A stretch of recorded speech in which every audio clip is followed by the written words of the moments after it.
So yes, I know the best way to do this is to turn the camera around and have it front facing, not selfie mode.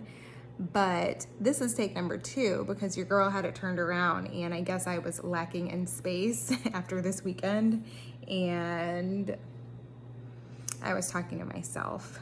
The goal is to speak to you who's on the other side of the screen. I don't know who you are, but go ahead. You can leave a comment, you can like, you can subscribe, and then, yeah, then maybe I'll have an idea. My goal, honestly, is to speak to all people, everyone, but ultimately, I am a mom, a busy mom, a too busy mom, and over 40. I am new to the heavy lifting, weightlifting, dumbbell club. So that is primarily what I talk about, but health, wellness, creativity, all those things is what Flourish Wellness is to me. I am a fitness instructor, a group fitness instructor. I have recently started my own in-person programs provided in the city that I live in. And I aspire to be a personal trainer. I'm working on that, as well as an online coach. So stay tuned for those, putting it out there. That's what my ultimate goal is. Also a dog mom. She's pacing back and forth. Hopefully she won't do this again, because on the other one, I kind of was like, because she was barking at the window, which is right here. So anyway, today I wanted to chat about motivation. What do we do when we no longer have it? And unfortunately, I know for me, I had a lot of motivation in the beginning. I saw a number on the scale, was unhappy with it, and was like, things have to change. Like, there's no ifs, ands, or buts about it. And then I even have another video where I talk about what do you do when you reach your goal? Because I want to say after maybe 6 months, I reached my goal. Maybe it was less than that. And then I was like, okay, I guess I need to set a new goal, right? I actually had lost 20 pounds at that point. Today, I sit here and I've kind of fluctuated since then, but I've lost 40 pounds total. And it's funny because I've lost that. And not that I necessarily want to lose more weight. I just want to elicit more change, see more muscle, and of course, lose some of the fat, right? The goal is always to just get stronger and to build more muscle, because as you age, I believe it's after 30 years old, you're steadily declining. It might even be in your 20s. You are losing muscle mass. So the goal is to constantly be building muscle so that also we can increase our bone density as well and just be healthier. So that is the goal. But when motivation is no longer there for us, like, what do you do? And then also, what brings that on? I think our human nature is that I remember before, she's playing in the blinds. I think she just hit her nose, or maybe it pinched her. I don't know. Anyway, she spends most of her day sleeping on the couch. So I'm like, of course, right now when I'm recording, she wants to be up and about. And we just also got back from a walk, so I don't know what her needs are right now. But I was saying that, oftentimes we work out for a week and change our eating habits and have like this new diet and meal prepping. We do that for a few weeks, a month, maybe even only a week, and we don't see change right away. And it's like, what am I doing this for? And you kind of just throw it out the window, or you're doing too much too fast and too quickly, and you think that like you should be achieving your goal. That's not how it works. I recently, in this fitness program that I'm instructing, it's a strength training program geared towards ladies and women only. And one of the ladies said to me, she's like, this is a 6-week program. So I was thinking to myself, what do I do when it's over? She's like, I got to just keep on going. She goes, and forever? I said, yes.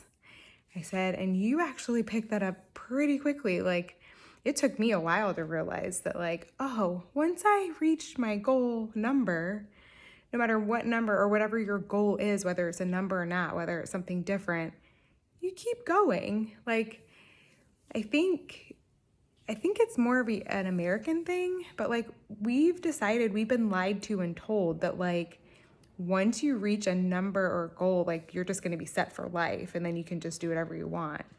It's like, no, health and wellness is like just like brushing your teeth. Like it's a daily thing that you have to take care of. You just don't all of a sudden like buy a car, get one oil change and get new tires and think that that's going to last for the entire duration of you having the vehicle. No, you constantly are bringing it in and doing things to maintain it. Well, same thing goes for our bodies.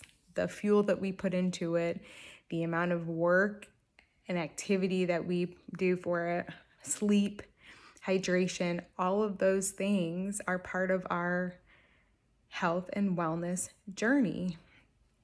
So I thought that that was funny, even for myself, to like have that aha moment of, oh, this is for life. Yeah, it is. It's been a fallacy that we've been sold that it's temporary or that a temporary fix to do all this hard work to then not have to ever do it again is a lie. So once you realize that it is for the long haul, for life, it makes it that much easier to stay motivated. Because even when you fall off the wagon for 1 day, 2 days, I recently just had a stint where I didn't work out for a whole week.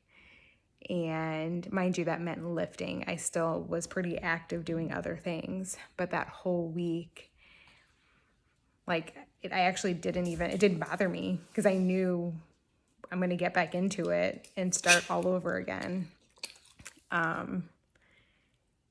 And you also realize that just as change is not elicited that quickly to reach the goal that you want,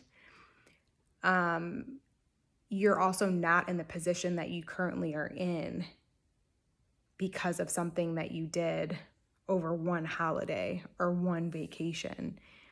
It's years upon years upon years of not changing something and creating not so great habits. So that's another reason why it's important to tackle the habits that you've created and slowly convert them into better ones to then over time have a healthier lifestyle. Not just that, oh, I'm going to do this for the short period of time. Now, it's funny to hear me say that because we're at the end of the month. Tomorrow is May 31st. And starting June 1st, I'm taking part in a reset for 30 days. So it'll start June 1st and goes through my birthday, June 30th. And I have some other people, a community of people as well, who's all doing this. You are more than welcome to join. But you can do it however you like. Take a before photo, and then each week we'll take another one until you get to the 30 days. So there should be like 4 pictures total. And then also I would say maybe do your measurements of like your waist. And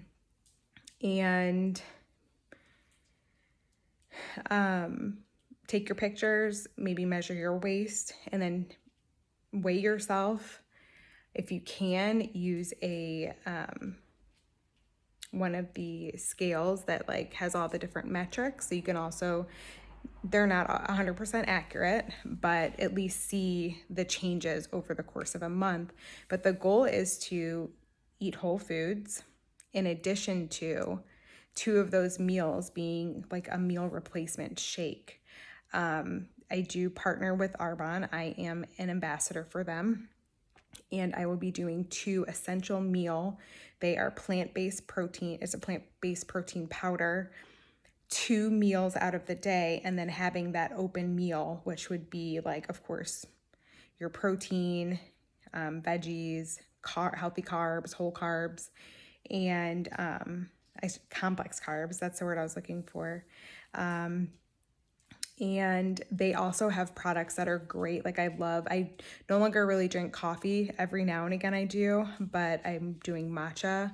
It has L-theanine in it and MCT oil. Love it as like a pre-workout and then energy throughout the day. The Fizz is a great energy boost that also does not have like a huge crash to where you're like craving a coffee or something and you just get really tired. So I love that. And just a tea that's very like calming and great for your gut. And then the greens that will also promote energy as well. So they just have a great program set up. But like I said, you can find similar products elsewhere. I do recommend these. So I will try to remember to put it in the link in the description of this video if you'd like to join. They've got some pretty awesome flavors. It's funny because in the past 3 years, I've consistently always kind of leaned on a protein powder to help supplement with protein. As you know, I've always done 1 gram of protein per ideal 1 gram of protein per ideal pound of body weight.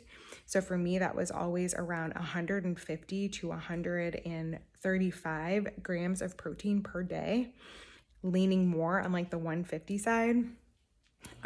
So I've always supplemented with some type of protein powder. I have yet to order, except for maybe 1 chocolate and 1 vanilla. No, a cake pop, not vanilla, from, I think it's Select Science, PE Science. Yeah, that's the only one I've ever tried twice from the same brand. If that says anything about Arbonne and their protein powders, is that I really like them. Like I've already ordered 3 and I'm excited. I definitely like the coffee, definitely love the chai, and I have the fudgy cake batter coming for this reset. So it should be here hopefully by like the 2nd, but until then I'll do the chai or coffee. They also have a fiber that I like to use to just keep things regular because that's important when you're focusing on protein and just in general, period. You got to push things along. A lot of our diet, if you're eating a lot of processed foods, you're not getting the movement. And that's very important for your gut health and just staying regular.